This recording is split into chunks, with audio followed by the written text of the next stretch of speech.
Eron bilan urush, men uni yakunlashini his qilganimda tugaydi. Donald Trump. Eron raketalari Isroil markaziga yetib bordi, strategik obyektlar nishonda. Eron Hormuz bo'g'ozidan o'tish shartini ma'lum qildi.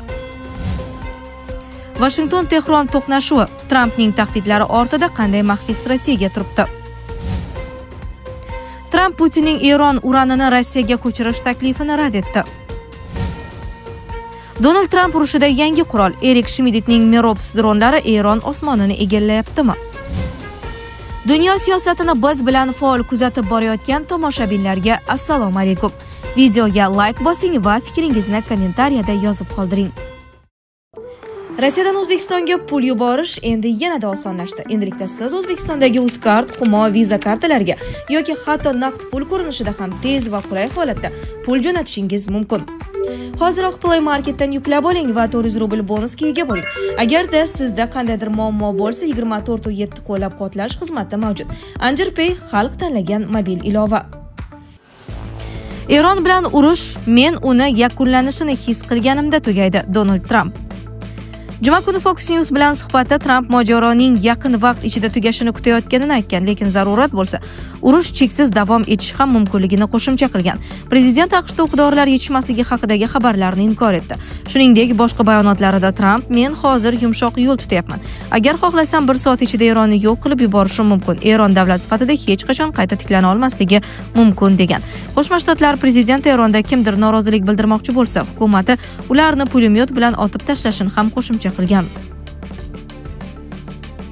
Eron raketalari Isroil markaziga yetib bordi, strategik obyektlar nishonda. Raketalar yana uchdi. Bu safar zarbalar to'g'ridan-to'g'ri Isroilning yuragi Tel Aviv tomon yo'naltirildi. Mahalliy manbalarga ko'ra, Eron bir necha ballistik raketalarni Isroil hududiga uchirgan. Zarbalarning bir qismi Tel Aviv yaqinidagi Holon harbiy sanoat majmuasi tomon yo'naltirilgan bo'lsa, boshqa raketalar Hayfa va Keysari atrofidagi strategik obyektlarni nishonga olgan. Bu hujumlar Eron tomonidan Isroilga qarshi so'nggi haftalardagi eng keskin zarbalardan biri sifatida baholanmoqda. Urush fronti faqat Isroil bilan cheklanib qolmadi. Eron dronlari Ba'aning Fujayra portidagi neft obyektlariga ham zarba bergani haqida xabarlar paydo bo'ldi. Fujayra porti Fors ko'rfazidagi eng muhim energetika, logistika markazlaridan biri hisoblanadi. Agar bu zarbalar tasdiqlansa, mojaroni faqat harbiy maydonni, balki global energiya infratuzilmasini ham nishonga olayotganini anglatadi. Shu bilan birga, AQSh ham Eron rahbariyatiga qarshi bosimni kuchaytirmoqda. Washington Roberts for Justice dasturi orqali Eron oliy rahbariyati va Islom inqilobi qo'riqchilari korpusi yetakchilari haqida ma'lumot berganlarga $10 million mukofot taklif etdi. Taklif xususan yangi oliy rahbar Mushtabo Xamenei va korpusning yuqori lavozimli qo'mondonlariga oid ma'lumotlarga ham tegishli ekani aytilmoqda. Urushning ta'siri esa Yaqin Sharq bilan cheklanmayapti. Yevropada ham xavotir kuchaymoqda. Serbiya prezidenti Aleksandr Vuchich mamlakati ehtimoliy hujumlarga tayyorlanayotgani ma'lum qilindi. Uning so'zlariga ko'ra, Xorvatiya, Albaniya va Kosovo o'rtasidagi yangi mudofaa hamkorligi bitimi tuzilgani Belgradda jiddiy xavotir uyg'otgan. Vuchich Serbiya zamonaviy raketa imkoniyatlariga ega ekanini ham ta'kidladi. Geosiyosiy tortishuvlar fonida Rossiya masalasi ham yana kun tartibiga chiqdi. Germaniya kansleri Friedrich Merz G7 davlatlarining aksariyati Rossiyaga qarshi sanksiyalarni bekor qilishga qarshi ekanini bildirdi. Uning so'zlariga ko'ra, AQShning ayrim qarorlari Germaniya uchun kutilmagan bo'lgan, ammo Yevropa davlatlari Rossiyaga bosimni kamaytirish tarafdori emas. Shu tariqa so'nggi soatlardagi voqealar Eron-Isroil qarama-qarshiligi tobora kengroq geosiyosiy maydonga aylanayotganini ko'rsatmoqda. Raketalar va dronlar nishonga olayotgan hududlar kengayib bormoqda. Global energiya infratuzilmasi xavf ostida qolmoqda. Yirik davlatlar esa siyosiy va iqtisodiy bosim orqali bu mojaroga tobora chuqurroq tortilmoqda. Mintaqadagi keskinlik esa hali pasayish alomatlarini ko'rsatmadi. Eron Hormuz bo'g'ozidan o'tish shartini ma'lum qildi. Agar olib o'tilayotgan yuk uchun to'lov yuanda amalga oshirilsa, Eron Hormuz bo'g'ozini cheklangan miqdordagi neft tankerlari uchun ochishi mumkin deb xabar berdi CNN. Bu Eronning dunyoning asosiy arteriyasini nazorat qilish bo'yicha yangi rejasining bir qismidir, deyiladi xabarda yuqori lavozimli Eron rasmiysiga tayanib. Payshanba kuni oliy rahbar Mushtabo Xamenei bo'g'oz yopiq qolishi kerakligini aytdi.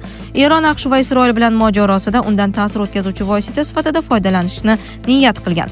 Financial Times xabariga ko'ra, Fransiya va Italiya kabi bir qator Yevropa mamlakatlari o'z kemalarining xavfsiz o'tishini kafolatlash uchun Tehron bilan muzokaralar olib borishga harakat qilmoqda. Vashington-Tehron to'qnashuvi. Trampning tahdidlari ortida qanday maxfiy strategiya turibdi? AQSh prezidenti Donald Tramp Eron rahbariyati vakillarini u aqldan ozganlar deb atagan shaxslarni o'ldirish uning uchun ulkan sharaf ekanini aytdi.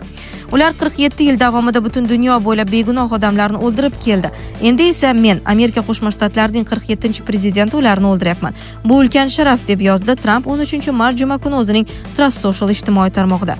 AQSh mudofaa vaziri Heggs 13-mart kuni Pentagondagi brifingda endi Amerika harbiylari Eronni urushning boshqa har qanday kuniga qaraganda kuchliroq bombardimon qilishini bildirdi. Shu orada Donald Tramp Fox News telekanaliga bergan intervyusida kelasi hafta Eronga qarshi juda kuchli zarbalar berilishini e'lon qildi. Uning so'zlariga ko'ra, AQSh allaqachon Eronga katta zarar yetkazgan va mamlakatning tiklanishi uchun yillar kerak bo'ladi. Tramp shuningdek zarurat tug'ilsa Hormuz bo'g'ozi orqali o'tayotgan neft tankerlarga AQSh harbiy kuzatuvini ta'minlashni ma'lum qildi. Shu bilan birga u bunday choralarga ehtiyoj qolmasligiga umid bildirdi. Bu holat hayot sifatiga ta'sir qilyaptimi? Oilaviy hayotda zaiflik, stress va ishonchsizlik olib kelyaptimi? Vulkan erkak kuchi va ishonchining yangilangan manbai. Prostata bezi adenomasi surunkali prostatitdan qutulishga yordam beruvchi ishonchli formula. Atigi 5-7 kun ichida natijasini sezasiz. O'zingizni yengil va ishonchli his eting. Vulkan siz izlagan tabiiy yechim. Tramp Putinning Eron uranini Rossiyaga ko'chirish taklifini rad etdi. AQSh prezidenti Donald Tramp Rossiya yetakchisi Vladimir Putinning Eron boyitilgan uranini Rossiya hududiga ko'chirish borasidagi taklifini rad etdi. Bu haqda The Independent xabar berdi. Mazkur taklif AQSh va Isroilning Tehronga qarshi olib borayotgan urushini to'xtatish bo'yicha kelishuvning bir qismi sifatida ilgari surilgan edi. Ma'lum qilinishicha, tegishli tashabbus ikki yetakchi o'rtasida shu haftada bo'lib o'tgan telefon muloqoti chog'ida o'rtaga tashlangan. Biroq Tramp bunga rozi bo'lmagan. Trampning ushbu qarori uning Rossiya Eronning AQShga qarshi harbiy harakatlarga yordam berayotgan bo'lishi mumkinligi haqidagi iqrori fonida yuz berdi. Bu Trampning Yaqin Sharq bo'yicha maxsus vakili Steve Witkoffning avvalgi bayonotlariga zid kelmoqda. Witkoff 9-mart kuni Tramp va Rossiya rasmiylari bilan suhbatdan so'ng Moskva Eron bilan razvedka ma'lumotlarini almashayotganini inkor etganini bildirgan edi. Biroq 13-mart kuni Fox News telekanaliga bergan intervyusida Tramp boshqacha fikr bildirdi. O'ylashimcha, Putin eronliklarga biroz yordam berayotgan bo'lishi mumkin. Nazarimda u bizni ham Ukrainaga yordam beryapti deb hisoblaydi. Shunday emasmi? Ha, biz ham ularga yordam beryapmiz. Putin ham, Xitoy ham bunday deyishi mumkin. Ular ham qilyapti, biz ham qilyapmiz. Adolat yuzasidan aytganda, ular ham, biz ham shunday qilyapmiz, dedi Tramp. Donald Tramp urushida yangi qurol. Erik Shmidtning Merops dronlari Eron osmonini egallayaptimi? AQSh Ukrainadagi urush davomida jang sharoitida sinovdan o'tgan 10 mingta to'sib qoluvchi uchuvchisiz apparatni Yaqin Sharqqa yuborgan. Bu haqda quruqlik qo'shinlari vaziri Daniel Driscoll 13-mart juma kuni Bloomberg agentligiga bergan intervyusida ma'lum qildi. Uning aytishicha, bu dronlar Eron hujumlarini qaytarish uchun qo'llanadi. Gap sun'iy intellekt bilan jihozlangan Merops dronlari haqida ketmoqda. Ular Googlening sobiq rahbari Erik Schmidtga tegishli Kaliforniyadagi mudofaa korxonasi Project Eagle tomonidan ishlab chiqilgan. 2024-yil yozida Ukraina armiyasi bu dronlarni birinchi bo'lib qabul qilib olgan edi. Driscollning so'zlariga ko'ra, AQSh va Isroil 28-fevral kuni ertalab Eronga qarshi urushni boshlaganidan so'ng Merops dronlari 5 kun ichida Yaqin Sharqqa yuborilgan. U bir dona bunday dronning qiymati taxminan 14-15 ming dollar ekanini, yirik buyurtmalarda esa narx 3-5 ming dollargacha tushishini aytdi. Taqqoslash uchun Bloomberg ta'kidlashicha, Eronning shahid dronlari kamida bittasi 20 ming dollar turadi. Shuningdek, AQSh armiyasi Yaqin Sharqda dushman dronlarga hujum qilish uchun mo'ljallangan portlovchi moddalar bilan jihozlangan Bumblebee kvadrokopterlardan ham foydalanmoqda. Ular ham Merops kabi Schmidt bilan bog'liq Perennial Automate kompaniyasi tomonidan ishlab chiqilgan bo'lib, Ukraina armiyasi tomonidan allaqachon qo'llangan. 10-mart kuni esa Bloomberg agentligi manbaga tayanib, AQSh Ukrainaga tegishli anti-dron tizimlarini, jumladan Yaponiya, Janubiy Koreya, Yevropa va Yaqin Sharqdagi bazalarga joylashtirish rejasini ko'rib chiqqanini xabar qildi. Biroq muhokamalar keng ko'lamli hamkorlikka aylanmadi. Sizlarga yetkazmoqchi bo'lganlarimiz shulardan iborat edi. Dunyo yangiliklaridan uzoqlashmang.